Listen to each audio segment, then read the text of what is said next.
Well, here we are. It is Thursday. Let's see the date. November 3rd, 2022. And as I mentioned last week, I was going to put together some of the price results from the Getty auction that took place just a couple of weeks ago at Christie's. It was a very successful series of auctions. I don't know. I hope some of you took the time to go over and check the whole auction out, because there was some great Islamic and Mughal stuff in there, some very fine European paintings, fine American paintings, European furniture, decorative art, everything you might imagine that you'd have if you had a few $1 billion in the bank. And it was a wonderful auction, and the stuff was beautiful. And I'm going to get into do the Chinese stuff now mostly. We're going to start. Let's see, right here with this. This was one of the bigger lots from the Chinese category. It was a pair of Qianlong period, probably Qianlong, judging by the quality of the work. They sort of hedged on the dating, 18th or 19th century, that kind of thing. But due to the size, they were enormous. They were 91 inches tall. These were big. They were almost 8 feet tall. Pair of cloisonne cranes. They weren't signed. They weren't marked. They had a fairly modest estimate of $80,000 to $120,000, but they were in spectacular condition. Really, really wonderful. They look like some of the birds that came out of the Font Hill collection 12 years ago that were sold. There was a set of young Chen cranes that brought a fortune, but there were 4 of them. It was a group and everything, but same general quality as these. Very, very good. I suspect they're Qianlong. At any rate, they sold for $1.6 million US, $1,620,000, with an $80,000 to $120,000 estimate. And there was a lot of that in this auction. A lot of the estimates were blown away. We had talked about the estimates. We thought the estimates, again, like the Rousset collection, go in with modest estimates, be smart about it, and let the market tell you what your stuff is worth. If you try to tell the market what your stuff is worth, you don't going to sell it very well. That's all there is to it. And then there was this, a beautiful pair of very rare tobacco leaf plates with reticulated rims. And tobacco leaf plates always do well. They're always popular. But when you have rims like these, they're all carved and reticulated. These are extremely rare. And they were in very fine condition. You notice the enamels are beautiful. There's no chipping. There's no damage to them anywhere. The rims are obviously all pierced and reticulated and then have cobalt added onto them. Love the squirrel up in the tree there. And they're just beautiful. They're very bright and colorful, cheerful. They were estimated very modestly, $3,000 to $5,000. Everybody knew that they were going to bring more than that, and they did. They brought $9,450, or about $4,700, $4,600 per plate. But very rare type. If you're familiar with tobacco leaf stuff, you've seen them before, but you probably haven't seen many with these rims on them. They were custom set. Really drives the price. And then there was this. I thought this was one of the better buys of the day. It was this very, very attractive pair of bottle vases. They were just listed as Qing Dynasty because they're so unusual, but they were huge, 18 inches tall. 18 inches tall. They bought them from Mallets. And I thought these were just a wonderful pair of vases. The colors were bright and strong. The enameling was fine. I just thought they were terrific. And let's see what they showed for additional pictures. Okay. They threw a rondelle in there to show something to do with the pattern. All right. Well, at any rate, they were 18 inches tall for a pair. They look to be in great shape. They're obviously at least 19th century. They could even be older, but very unusual, highly unusual. Somebody got them for $6,300 for both of them. And keep in mind the size, 18 inches and a pair. That has a lot to do with it. And then moseying along over here, you had this pair of Famiver vases. They had them listed as 19th century, and I looked at some pretty good pictures of these. They looked 18th century to me. The way the bottoms look, and when you blow up the enamels and pull them in, they look like if they're 19th century, they're like the first hour of the 19th century. I think the quality of the work was really, really fine. Very, very fine work here. The facial expressions, the ground enamel, this beautiful green enamel, and all of the floral work. I mean, the domes and the lids and stuff, I can see why they're saying 19th century, but you can find similar domes and lids that shape in the 18th century as well toward the end. And that big high stepped foot, and the bottoms are all unglazed. There it is. There's the base to one, and that's the base to the other. This is the one that I think they probably cleaned it. The other one looked like it was just dirty. But that paste under there and all that, it looks like an 18th century pot to me. They must have had their reasons, but at any rate, and they were estimated like 19th century jars. They were estimated 8 to 12,000. They ended up selling for 50,000. Now, they were good size. They were about 24 inches in height, as I recall, 29 inches in height. They're very tall, so maybe that explains it. But regardless, they were beautiful, in beautiful condition. There was a slight difference between the two finials for some reason. This one's a little bit different shape than that one. But other than that, who cares? They look fine. And then over here to this transitional period ormolu mounted cashbow. This was a nice thing. We talked about this in the preview because I just thought it was so nice. It wasn't enormous. This wasn't as big as it looks in the picture. It was 8 inches tall. It was a small one, a table pot. And obviously didn't have its lid any longer, but it was beautifully mounted. Beautiful, beautiful ormolu mounts. The mounts were early also. They were early mounts done around 1725, which really, really pushes the price. And they were estimated at 7 to 10,000, and they ended up selling for $16,680. But these were nice pieces. These were nice transitional wares, beautifully decorated, very finely painted.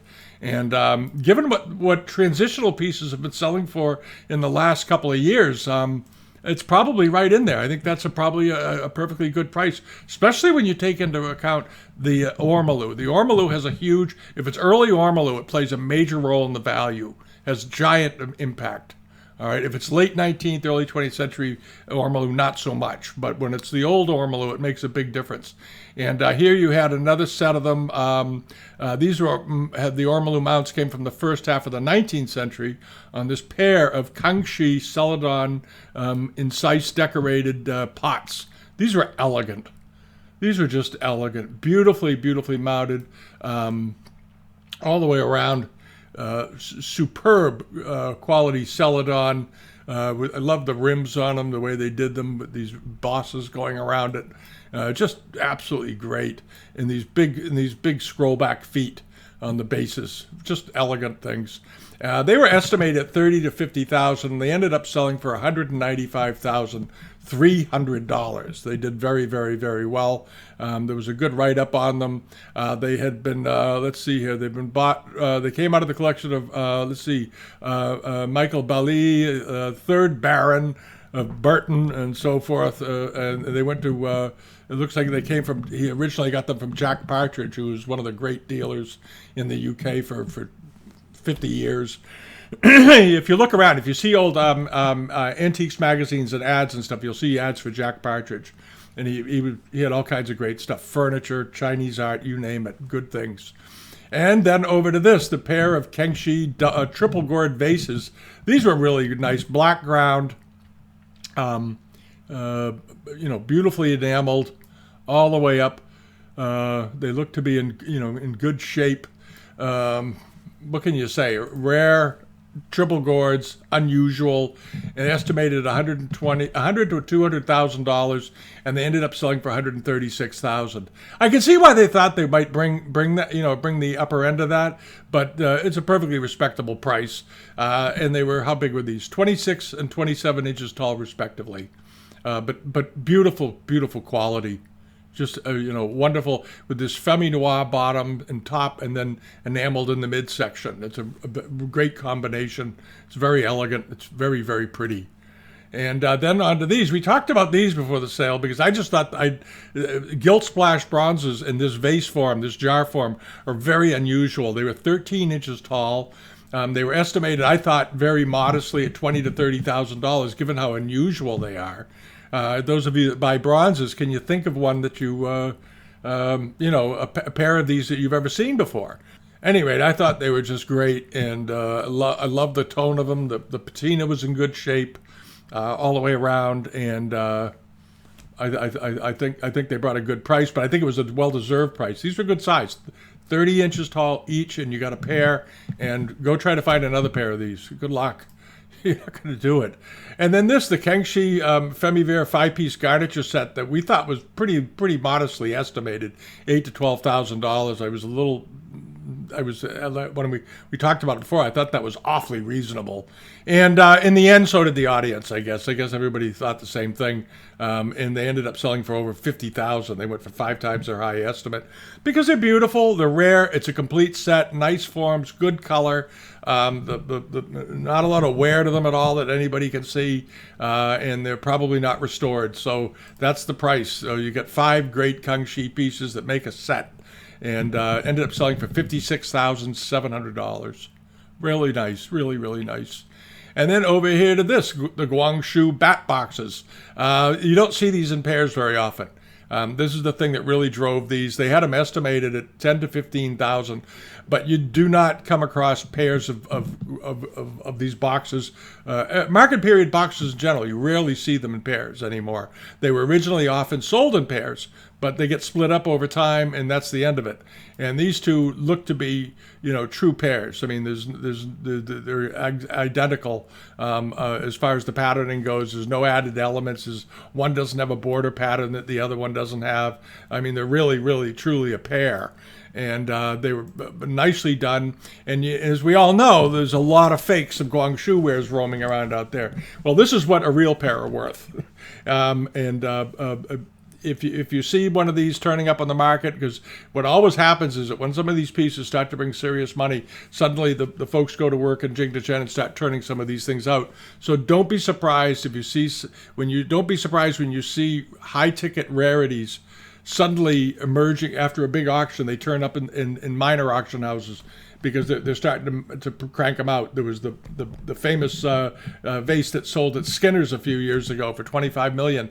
And within 6 months, I probably saw 15 or 20 of them turn up on the marketplace around the U.S. and in the EU. And every one of them they claim was real. None of them brought more than a few $1,000. But at any rate, so you want to keep that in mind. But this was a beautiful pair of boxes. Nice images, good, they do such a good job with the photographs, and pull them in and get a good look at the way the mark is applied. They were sold at Hong Kong in 1991 at Sotheby's, and there they are. The foot rim looks absolutely right as rain. The mark is perfectly done, and the enamels are all in great shape. And notice the glaze, it's not super shiny, it's sort of a soft matte finish. It's very, very thin, so the enamels stand out on their own. They look like they're floating on the surface. Very, very attractive. And and notice how well they've shaped these lids. Making if you any of you do pottery, if you're familiar with it, making lids to go onto a pot like this and then fire it with the shrinkage, because they all shrink. And they shrink 5 or 10%, and to get them so that the lids will fit after the firing is a real trick. And a lot of pieces, a lot of these boxes never got out of the kilns over the years because so many of them, the lids would never fit back on them again. It takes real skill to fire those, and so that they remain useful. And then over to this was the cornerless Prague jar. I was shocked that this brought so little money. This is the one thing that really surprised me. Maybe one of you went to the sale and you can tell me it's been extensively restored or something. But this is one of the really great cornerless Prague jars. There's only a couple of them known. One of them is the Peabody Essex Museum's collection. I thought this thing would bring $100,000. I really did. It's an icon in the Chinese export world. It was 20 inches tall. I think the one at the Peabody maybe is a little bigger, but still 20 inches, fantastically rare, and done by the design from Cornelis Pronk, the Dutch artist. who only did work on these things for a couple of years in the 1730s. 1736 and to 1737 or something. He just worked for a few years, and the pieces he designed when they were made were fantastically expensive. I read somewhere once that a couple of plates or a set of dishes that he designed back when they were made were worth more than a house. That's how expensive they were then. And this is not the price of a house today, $25,000. So if one of you got this for that, bravo. I think you stole it. I thought that was just one of the finest examples I'd seen in a long time. I was amazed that it didn't take off. Just amazed. I don't know where the Chinese export buyers are. Maybe they thought because it's in the Getty collection, they'd never be able to buy it. Who the heck knows? And then there was this Kangshi period Famiver Dragon Boat Jar. We looked at this a couple of weeks ago when we were previewing the sale because we just thought it was so beautifully done. Look at the colors. The colors on this thing are just glorious. Bright, strong, clear, pure, crisp, all the stuff that you want to see. This beautiful, beautiful green, and it's got all the variations in it where it went thick and thin when they were applying the enamels. A beautiful dome lid, looks like the original one. Just a great jar, just a terrific jar, and I love the folks in the boats. You have musicians and people playing games, enjoying life. You know, it's good to be. It was good to be rich in China back then, I guess. But just really, really lovely piece. And go across it. There's the bottom of it. It was not marked, in case you were wondering. There's the bottom of it. Double circle, but that was it. And a nicely finished foot rim, perfectly done. A little dirty, but that's okay. Let's see. This sold through a private sale at Christie's, one of their negotiated sales back about 20 years ago to the Getty family. So it wasn't bought at an auction. The auction house will do private deals for you if you wish them to sell something for you. They'll do it for a percentage. It was 21 inches tall, nice pot, $107,100. It was estimated at $30,000 to $50,000, doubled its high estimate. And then this. I talked about this before the sale because it just caught my eye. I thought it was very nicely done with this scrolling lotus pattern on it. Nice Buddhist symbolism on there. And had a little bit of a staining on the body here, right around the looting line. And there may have been a hairline in it here, but it was a good-looking jar. And this wave pattern, the way it repeated, was just so perfect. Very, very nice pot. It was estimated at $15,000 to $25,000 and blew that away. Went for $47,880. It was 14 inches tall. Okay, and now over here to the box. This is a terrific little box. It's a George II mahogany and ebony tea box, right? But it was inset with Peking enamels. Isn't that terrific? And I'm going to assume they go all the way. Yeah, they go all the way around, except on the back, and then you have this beautiful like burlwood back on this. Nicely figured wood, high quality hinges, of course. Beautifully made box, fabulous. And let's see here. The tea caddy was put together, they estimate, around 1770. So they're chin-lung enamels. And the box was estimated at $15,000 to $25,000. And it just took off and it went to $75,000. But what an elegant thing this is, and beautifully done all the way through. And this was not assembled in the late 19th or early 20th century. This was built in the 18th century for someone who had really great taste, because this was a clever combination to do back then. Very, very clever. And then over to this, the Chinese export paintings, late 18th or early 19th century. We always just generally say circa 1800, but this was a really, really fine work on paper. This was not on pith. This was probably on Watman English paper or something, and it's of a silk shop. And the quality of the work, the crispness, just absolutely beautiful, pristine. This painting was kept somewhere before it was framed for a long time in the dark, because the colors are all just so brilliant. This wonderful warm salmon color, the skin tones, the shading, all of the little bits. It was just absolutely top quality. There's the back of it. And let's see, what did it bring? About $8,820 on a $5,000 to $8,000 estimate. And I think that's absolutely fine. Now, some of the things they bought, there was a couple of dealers, I guess that didn't come from there, but there were a couple of dealers in London that they bought these things who were sort of famous for selling China trade paintings. And then over to this pair of ormolu mounted Kangshi period red ground vases turned into lamps. And the vases were 21 inches tall. These were pretty big vases, but beautifully, beautifully enameled. Beautiful enamels, very lovely silk shades on them. This has dragons running all over it, and vines and flowers, and the soft blue again, like we saw in that the Kangshi jar a minute ago.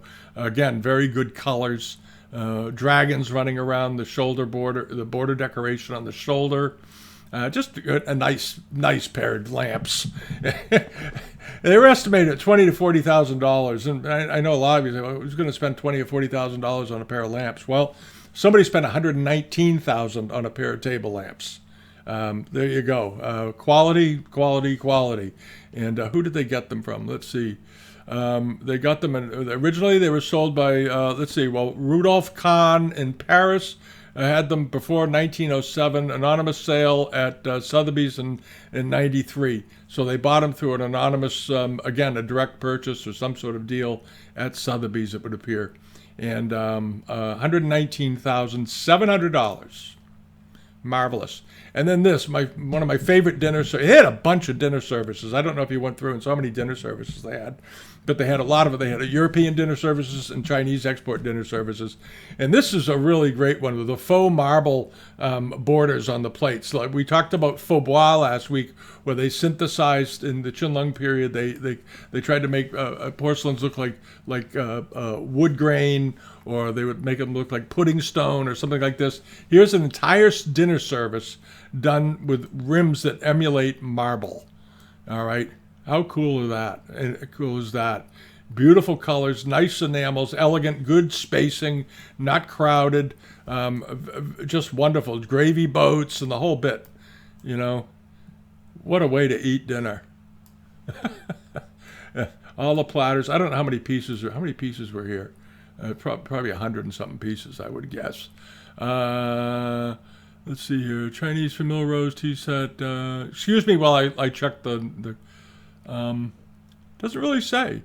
At any rate, it came from Consuelo Vanderbilt Balsan, the former Duchess of Marlborough, and then acquired by Matthew Schultz, New York, and then by Anne Gordon, Anne and Gordon Getty in 1982. So they've had them for 40 years. And they got part of it, and then they acquired the rest from Earl Vandekar in London.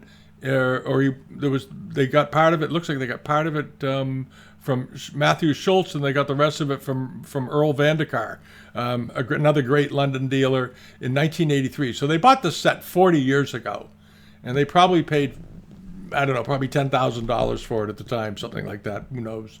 But absolutely beautiful piece. Looks like about 130-piece dinner service. Big platters, everything you'd want. Just beautiful. And they went for $226,000. Did I say 130,000? $226,000 for the service. Almost $250,000 for dinner service. It's the way you live. And I think that's sort of the last thing is this, and this was a real oddball thing. It was sort of like the enamel box that we saw a few minutes ago, that was an English box but had Chinese Qinglong enamels in it. This is a very interesting thing: a Chagrin inset gilt bronze jardiniere, and Chagrin is shark skin basically. And this is the shark skin, and then they have these jade insets, this black jade that's been sort of reticulated out with these geometric, archaistic sort of patterns on it, and then this beautiful bronze work going around the top. It looks like rope, and then around the bottom a Greek key fret border. A very unusual thing, very, very unusual. I wonder if they used it for an ice bucket, and because you could, it would be wonderful. And how tall was it? Oh, it's not. Well, you could use it as an ice bucket, small ice bucket, maybe for the bedroom. 6 inches tall. It was estimated at $1,000 to $2,000. Sold for $16,000. $380. I guess someone just had to have it. Someone just had to have it. And that was sort of the way the whole sale went. There were no major disappointments, and on average, I think they did extremely well. And all the stuff did extremely well. Go through and check to see what some of the Western furniture prices were. You know, $250,000 for a couple of chairs. They had some decent rugs and carpets, some nice Chinese silks and cut voided velvets. They all did great. They all did great. And there was a huge number of porcelain cranes. They seemed, one of them, I assume it was probably Anne, was a big fan of Chinese cranes. So there were just piles of them throughout the sales. I think there must have been none this big. They were porcelain, and they tended to be smaller and sold for, you know, sort of 40,000 and under. But I gotta guess there were 10 or 15 pairs of them, Chinese cranes, 18th and 19th century examples. And I guess you just collected them like people collect pugs or something, you know, or clay elephants. But it was a really interesting grouping, and there were a lot of Chinese export famille rose figures and other things, and they all did very, very well. So it was a heck of a good series of sales, really was. Christie did a great job with it. And that's it. All right, we'll be back tomorrow with the regular weekly video. And as always, we're working on some other things, and we've been doing a few of those shorts this week because YouTube wants us to start doing shorts for some reason. So we're trying to think of interesting things to talk about and that we can do in under a minute. But they're kind of fun to put together. It teaches you how to be very economical with words, something I'm not very good at, I guess. But at any rate, thanks for watching. Subscribe if you haven't already, and come over to the Bidamount site. And if you need help identifying something, use the identification assistant and send it in to us, and we'll have a look for you. It's on the home page, and it's on the Contact Us page. And if you're thinking of buying something, you can use it too. And have a great rest of your week, and hopefully we'll see you all tomorrow when we do the Friday video. Okay, bye-bye.